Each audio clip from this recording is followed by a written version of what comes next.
Assalamualaikum warahmatullahi wabarakatuh.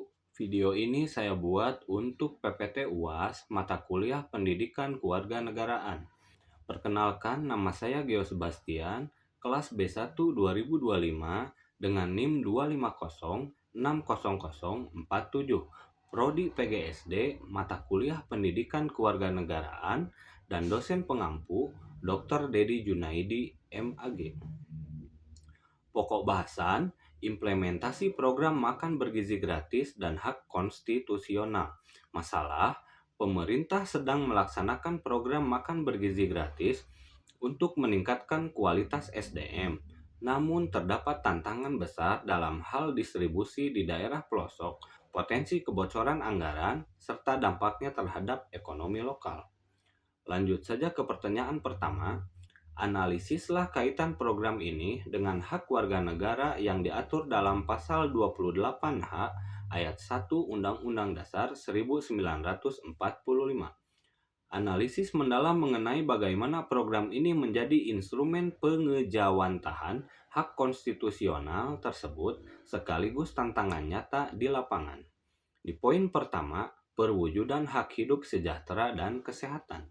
Bunyi pasal 28H ayat 1 Undang-Undang Dasar 1945, setiap orang berhak hidup sejahtera lahir dan batin, bertempat tinggal dan mendapatkan lingkungan hidup yang baik dan sehat serta berhak memperoleh pelayanan kesehatan. Makanan dengan kandungan gizi yang berimbang merupakan fondasi utama bagi seseorang untuk mendapatkan tubuh yang sehat. Di poin kedua, jaminan keadilan sosial bagi daerah pelosok. Konstitusi mengamanatkan bahwa hak-hak ini berlaku bagi setiap orang, tanpa terkecuali. Namun tantangan berupa geografis dan hambatan distribusi di daerah pelosok berpotensi memicu ketimpangan atau disparitas. Di poin ketiga, ancaman kebocoran anggaran terhadap hak warga negara. Potensi kebocoran anggaran atau korupsi bukan sekedar masalah kerugian finansial negara, melainkan sebuah pelanggaran tidak langsung terhadap hak asasi manusia. Dan di poin terakhir, multiplier efek terhadap ekonomi lokal. Secara konstitusional, pemenuhan hak untuk hidup sejahtera juga berkaitan erat dengan pemenuhan ekonomi masyarakat sekitar. Lanjut ke pertanyaan kedua, rancanglah sebuah skema pengawasan berbasis masyarakat untuk memastikan distribusi makanan tersebut tepat sasaran dan bebas dari korupsi di tingkat desa atau kecamatan. Untuk memastikan program makan bergizi gratis ini berjalan bersih dan tepat sasaran di tingkat akar rumput, kita tidak bisa hanya mengandalkan pengawas formal seperti inspektorat atau BPK.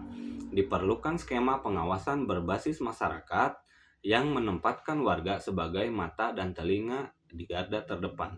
Poin pertama, pembentukan tim Gatra Gizi, Satgas Transparansi Gizi. Di tingkat desa, dibentuk tim pengawas independen beranggotakan 5-7 orang yang dipilih melalui musyawarah desa. Tim ini wajib diisi oleh keterwakilan unsur masyarakat yang tidak menjadi vendor atau penyedia makanan. Di poin kedua, alur pengawasan harian dan mingguan atau checklist 3T. Tim Gatra Gizi bekerja menggunakan prinsip 3T, tepat jumlah, tepat mutu, tepat sasaran. Poin ketiga, kanal transparansi radikal, papan gizi desa, dan WhatsApp booth.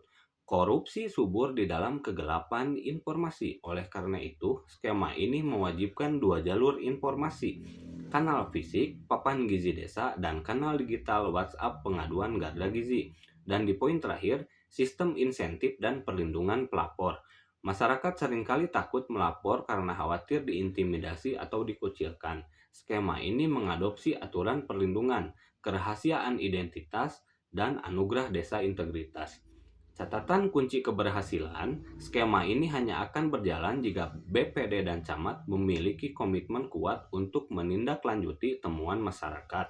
Jika ada temuan indikasi pemotongan anggaran oleh oknum desa, tim Gatra Gizi memiliki hak konstitusional untuk meneruskan laporan langsung ke inspektorat kabupaten atau aparat penegak hukum dengan tembusan ke dinas terkait. Dan di pertanyaan terakhir, Berikan rekomendasi bagaimana program ini dapat memberdayakan UMKM lokal agar sejalan dengan prinsip kemandirian ekonomi. Agar program makan bergizi gratis sejalan dengan prinsip kemandirian ekonomi, pemerintah harus menghentikan pendekatan rantai pasok terpusat yang biasanya dikuasai oleh korporasi besar. Negara harus menerapkan model anggaran yang dikeluarkan berputar di dalam ekosistem desa atau kecamatan tersebut. Berikut adalah 4 rekomendasi strategis untuk memperdayakan UMKM lokal dalam program MBG. Yang pertama, pembagian wilayah kerja sistem zonasi klaster UMKM. Alih-alih menunjuk satu catering besar untuk satu kabupaten, pemerintah daerah atau Badan Gizi Nasional harus membagi wilayah menjadi klaster berbasis desa atau kecamatan. Di poin kedua, mandat local sourcing melalui koperasi desa. Kemandirian ekonomi tercapai jika bahan baku tidak didatangkan dari luar daerah. Pemerintah perlu membuat regulasi yang mewajibkan dapur pengelola membeli bahan baku langsung dari produsen lokal melalui perantara koperasi desa atau UMKM logistik setempat. Di poin ketiga, fasilitasi upgrading standar higienis dan legalitas UMKM. Salah satu kendala UMKM lokal adalah standar sanitasi dan legalitas yang belum memenuhi syarat medis untuk konsumsi anak-anak.